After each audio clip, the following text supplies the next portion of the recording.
My friends, as you know, we have gathered here on our beloved bluff to bless this new bell tower and the surrounding Marian garden.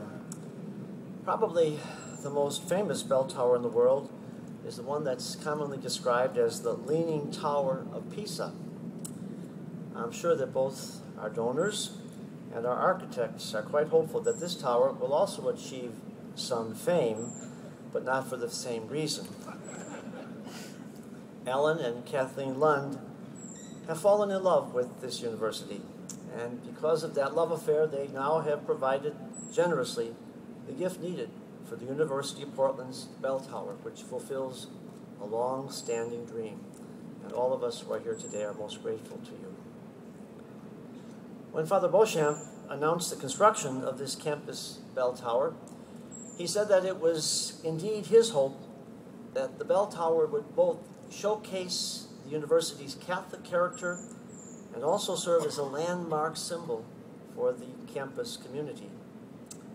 Its location within the Marian Garden, next to the Chapel of Christ the Teacher, clearly calls attention to Jesus Christ and his mother as our companions in the everyday struggles and opportunities of Catholic higher education.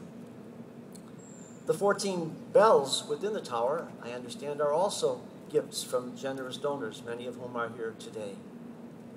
And we've already heard the bell tower ring the Angelus and toll this noonday hour as a call to gather and begin our dedication ceremony.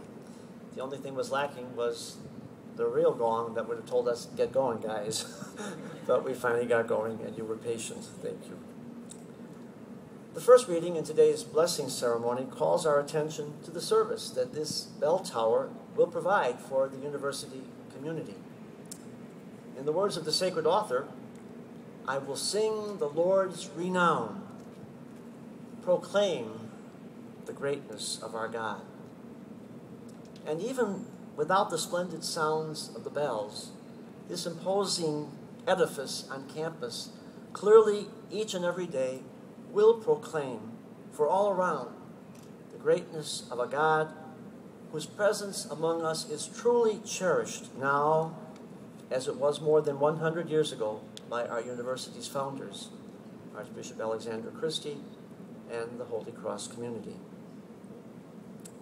The gospel reading, which Father Michael just proclaimed, invites us to look to Mary, the mother of Jesus, a very special patroness of the Holy Cross community, under her title as our Sorrowful Mother, as she hastens through the hill country to greet her cousin Elizabeth with the good news of the child in her womb. These bells also will proclaim the good news of God's loving care for all of us, for each and every single person here on this campus. And they echo Mary's song of thanksgiving when she says, my soul proclaims the greatness of the Lord. My spirit rejoices in God, my Savior.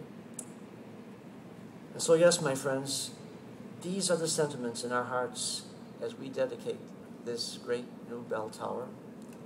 We ourselves, not only in word, but by our lives, as Father Beauchamp reminded us, we ourselves want to proclaim the greatness of the Lord as we rejoice in the goodness of a God who continues to provide for all our needs in the many challenges and opportunities that go hand in hand with life here on this magnificent bluff.